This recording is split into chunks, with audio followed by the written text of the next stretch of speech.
Illinois lawmakers reached the midpoint of the 2026 legislative session this week. From Capitol News, Illinois, it's Friday, April 17th. We'll take a look at how things are shaping up so far in the State House on this edition of Capitol Cast.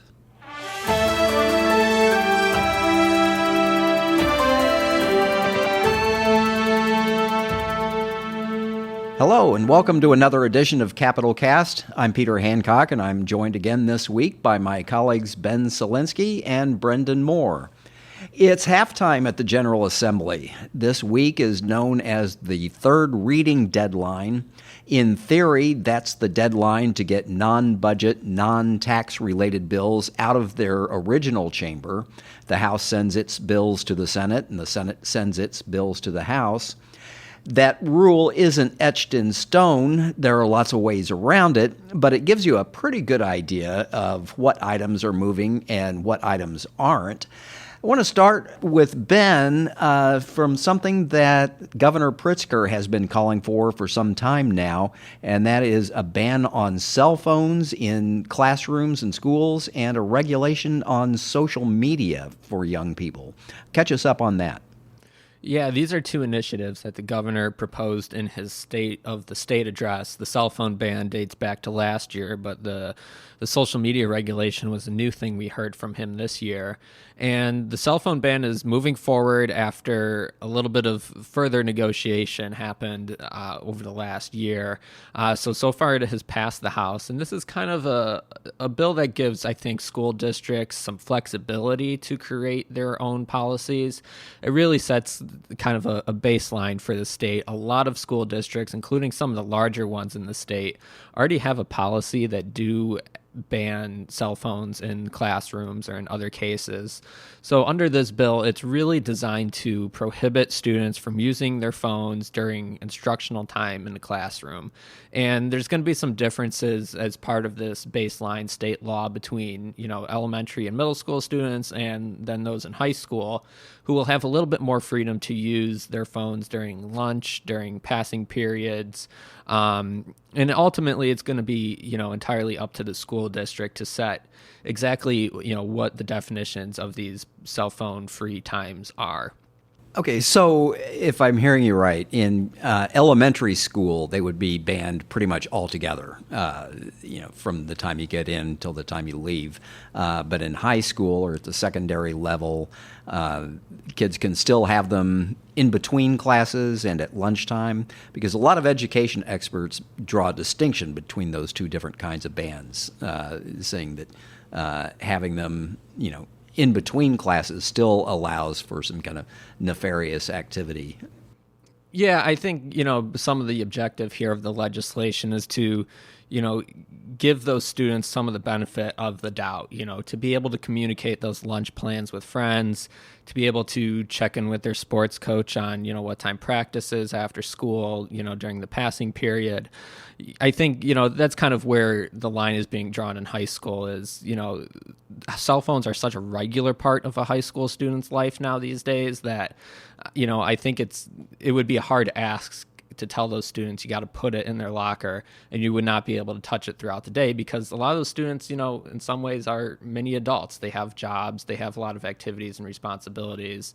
But second graders, that's a different story. I don't think these days most students in second grade have a cell phone, but you never know. But in theory, there's less, I think, material need, to have a phone in those elementary schools. And I think that's kind of where the General Assembly is looking to draw the line a little bit. Okay, and then what about the social media regulations for young people? Yeah, this is a big transformative policy that the governor called for. And we've heard from lawmakers, too, echoing the same sentiment as the governor in both parties, I should add, basically saying that we have got to step in and do something about these social media algorithms, which can get pretty addictive to students is the way they look at it. There's scientific studies out there. There's plenty of evidence that do show that a lot of these social media platforms use an algorithm to generate a feed that is designed to keep people scrolling on their platform. And it's especially influential on younger people, on teenagers who, are consuming various types of content. A lot of it gets repeated back to them after they've started interacting with types of content. And, it's causing academic issues. It's causing social and development issues that I think lawmakers really are saying that we need to get out in front of. So this is a pretty far-ranging policy that requires users to put in their age on social media platforms. It does not require any sort of age verification thing through an ID or anything like that, which was part of some earlier conversations on this bill. But then it makes other changes, such as prohibiting these companies from sending notifications to minor users between 10 p.m. and 7 a.m., making other changes to the algorithm that basically would mean that a minor can only see what is on their feed that they're following, and it would be presented in more of a chronological order. And if they want to see other things that is not part of their feed, they have to search for it. So that's kind of what lawmakers are trying to get at here, is a more strict regulation where there's not just a bunch of suggested content on these platforms that are keeping the kids on Instagram, on TikTok for hours and hours on end. And I think we've talked about it on this program before. This has become kind of an international trend. I think it started in Australia, has now spread to some European countries that are just banning social media accounts for people entirely under the age of 16 or under 14. Illinois is not going that far, obviously, but they are, taking steps to limit the accessibility to young people and about how these things are programmed to young people. Yeah, and it's a bipartisan concern too. There was a number of Republicans who voted for this bill, especially moms. I noted in the Republican caucus supported this legislation. I talked to Representative Nicole Laha. She has a couple younger kids who are elementary school, middle school. And, she was kind of talking about just how much she thinks this is going to be a valuable tool to her as a parent to, restrict some of the constant social media access her kids might see when they get older, giving her more parental controls over the content that, her kids would be seeing on social media. So, I think this is not necessarily something that crosses, or not something that is really strictly held to party lines so much, because a lot of lawmakers look through this as, a parent. They're the parent in these situations. They want to pass a bill that, they think is going to be beneficial to them in that role, rather than in their role as a lawmaker, where, sometimes on the Republican side, they're often talking about, what's best for businesses. That's always a big priority for them there as well. But this is getting some GOP support, despite the fact that it does impose some significant regulations on private industry. Yeah, it is. And, lawmakers have been conscious about that. They do realize that this is a transformative policy, that this is something that is going to require these companies to make a lot of changes to their platform. But, for a lot of these Republican lawmakers, it seems the benefits are going to outweigh, some of the restrictions on businesses. This is, I think, a situation where they are comfortable balancing new restrictions and mandates on a business for the well-being of children in some cases. Well, I want to turn now to Brenden to talk about something else that the governor raised in his State of the State address that really caught some people's attention, and that was to impose some statewide zoning standards, neighborhood-level zoning standards throughout Illinois as part of an effort to clear roadblocks and allow the development of more residential housing and particularly affordable housing. What kinds of developments have we seen on that front so far? Yeah, so we're talking about Governor Pritzker's Building Up Illinois Development's proposal, or BUILD plan. And I think the biggest provisions in here would be the preemption of local zoning laws by permitting multi-unit housing by right on most residentially zoned lots. It would also legalize accessory dwelling units on residentially zoned lots, and it would have some items in there like expediting timelines for housing permit reviews and inspections and standardizing impact fees. So this is one of the governor's big proposals in his State of the State address, and it is something that he's been pushing on the road over the past few months. He actually, I believe in Chicago today, was promoting the plan to the City Club. So it has not moved. They are still negotiating behind the scenes. I checked in with one of the lead negotiators in the House and basically said that they're still working on it behind the scenes. If you look at the bills, they are still in the Rules Committee in the House, in the Assignments Committee in the Senate. This is a issue that is really being pushed by the governor, by the Illinois realtors who were in town this week for their annual lobby day. So this was top of the agenda for them. But we've seen a lot of opposition from municipal leaders, from the Illinois Municipal League, from mayors, from local officials who worry about losing control of their zoning power. There were some poll results that we got a hold of earlier this week that show there's some support for these proposals, such as allowing for granny flats and mother-in-law units, 85% support for that, about 65% support for allowing duplexes and triplexes and 4-unit homes on larger residential lots. One question that has always occurred to me is that people who buy, let's say, a large lot, single-family residential home, think of, a typical a McMansion, say, in one of your upscale suburban neighborhoods. Those kinds of residents don't necessarily want to live right next to a multiplex or a high-intensity apartment complex. We tend to put like types of development next to like, large-scale single-family residential, and then in most areas you stair-step from very low intensity development like large lot single families up to maybe small lot single families to duplexes and then to apartment units or something. There's kind of a stair-step graduated transition from one type of development to another. So it strikes me as odd that realtors, who tend to be very protective of their industry and especially of the developments that they help put together, would be in favor of getting rid of restrictions that sort of keep that sort of regimented scheme in place. Yeah, I mean, it really goes to the housing shortage that Illinois has right now, that it's driving up costs for people, and there are a lot of these barriers at the local level that are preventing more building, more construction, more homes to sell.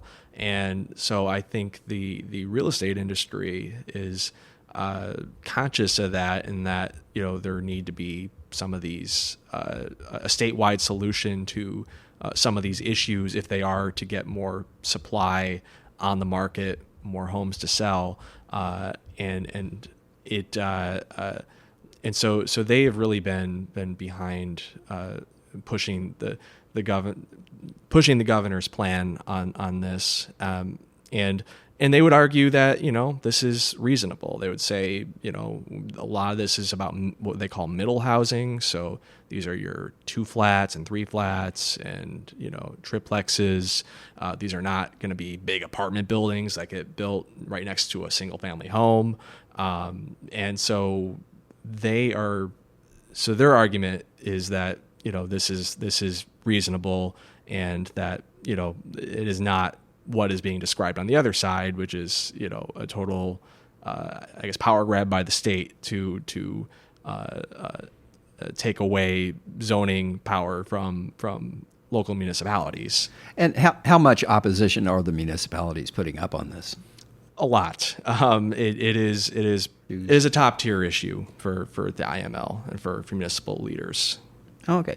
Well, I also wanted to talk about one issue that so far has not moved, and that has been an overhaul of the funding of higher education in Illinois, particularly public universities. A plan has been put forward. It came up during the 2025 session, but didn't make it through a Senate committee, that would put university funding basically on a formula similar to the evidence-based funding model that's used for K through 12 education. They would establish a target or an adequacy target for each public university, and then pump in more money each year, prioritizing those campuses that are furthest away from their adequacy target. This plan is supported by all of the universities in Illinois except the University of Illinois system, which is the big dog on the block, and in particular the University of Illinois at Urbana-Champaign, the UIUC campus. So far, this bill has not moved. There was a news conference this week from the two chief sponsors of this legislation. It was State Representative Carol Ammons and Senator Lori Lightford. They held a news conference and gave all of the same arguments that have been made in the past about why this is needed and how it would help all universities, but especially the underfunded universities, which tend to be the regional schools like Eastern Illinois and Western Illinois and Macomb. But I thought it was telling that at the end of that news conference, they took no questions. And this was the day before the third reading deadline. The bill has not come up so far, which seems to indicate that no compromises have been made to get U of I to lift its objection to this bill. And as long as U of I is objecting, it is very difficult to get 60 votes in the House or 30 votes in the Senate. And so there we sit. Again, it's one of those bills, did not make it through the third reading deadline, would appear to be dead for the rest of the session. However, as we mentioned at the top of the show, there are all kinds of ways to get around that. Bills do come up later in the session. They can get folded into other legislation. So we'll see where that goes. Meanwhile, I want to go back to Brenden and ask about one other issue that we have talked about before on the podcast, the Chicago Bears. In search of a new stadium, competition between suburban Chicago and Northwest Indiana. Where do we stand on that? Any movement on a package deal to keep the Bears on the Illinois side of the Chicago metro area? Yeah, so we saw a lot of bills pass this week. That was not one of them, but as we all know, just because a bill doesn't pass doesn't mean there hasn't been progress. And that was a word that I heard from some of the top negotiators on this issue this week, that progress has been made, that they are close. I'm going to refrain from doing any football references, any references to how far we are from the goal line, but they're feeling like they're getting close to a deal. There have been concerns among rank and file lawmakers, especially in the House, as we've talked about on this podcast before.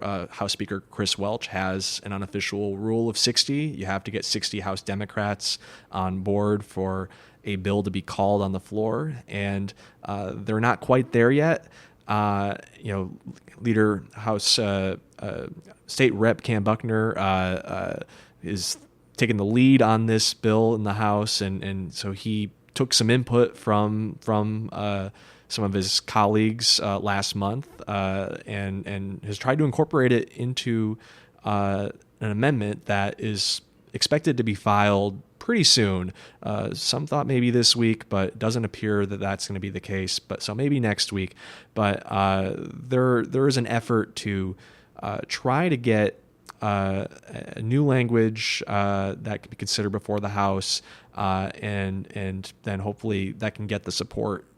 Requisite support to get it out of the House and over to the Senate and to the governor, who, when he was asked about the Bears on Thursday, basically said they have the scaffolding of a deal in place. I guess interesting way to phrase it, but so he sounded like the pieces are there, but he also wants the legislature to move a little faster. He does not want this to be a May 31st type of deal, knowing that legislators also have a budget to pass, also have a lot of other important issues to consider. But it remains to be seen, though, if it'll happen earlier than that, because they got to get the votes, and they don't have them yet. But it seems like things are moving in the right direction, at least if you believe what top folks in the governor's office and what Leader Buckner is saying. Okay, and finally this week, I wanted to acknowledge one notable passing. That was former State Representative Barbara Flynn Curry passed away this week. She was the first woman to serve as Majority Leader in the Illinois House, had a remarkable 40-year career in the legislature before stepping down at the end of her final term in 2019. That was just as Capital News Illinois was being launched, and so our paths did not exactly cross. We just missed each other. But Brenden, you actually were here in the State House when she was here. Just wondering real quickly, are there any particular memories that you had of her, and if you can kind of describe how important of a figure she was in the State House?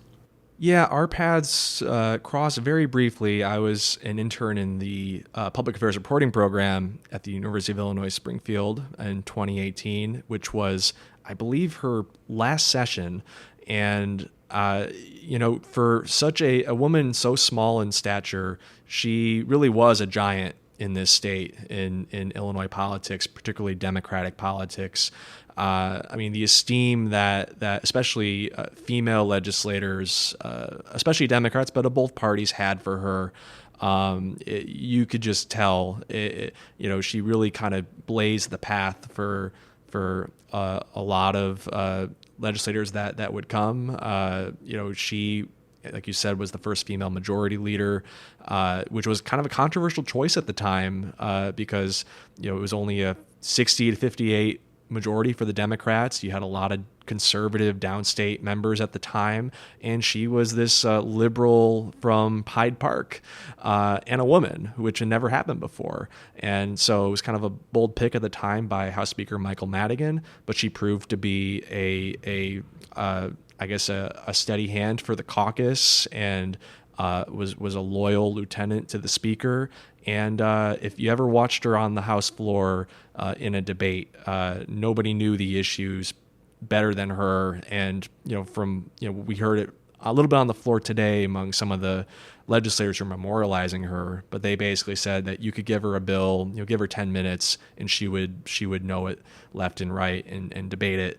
And she was always right. So a huge loss for the Illinois House, and for especially for, again, a lot of folks that are serving today, and should be noted again that majority of the House Democratic Caucus are women, and and Barbara Flynn Curry had a big part in shepherding that gender, more equitable gender balance in the legislature. Okay. Well, before we go, I'd also like to invite all of our listeners to visit our YouTube page if you're not already there. That's where you can see Brendan's interview this week with Lieutenant Governor Juliana Stratton. The two of them got together this week at a downtown tea shop here in Springfield to talk about politics and her campaign for the U.S. Senate. You can also subscribe to our YouTube page for access to videos and podcasts and feature interviews like that one. We also invite you to subscribe to our Insiders newsletter. You can get to that from our website at capitalnewsillinois.com. Click on CNI Insider from the top bar. Meanwhile, that's all the time we have for this edition of Capital Cast. Capital Cast is a production of Capital News Illinois, a public affairs reporting project of the Illinois Press Foundation, with funding from the Robert R. McCormick Foundation. Until next time, on behalf of the entire Capital News Illinois team, this is Peter Hancock with Ben Szalinski and Brenden Moore saying thank you for listening.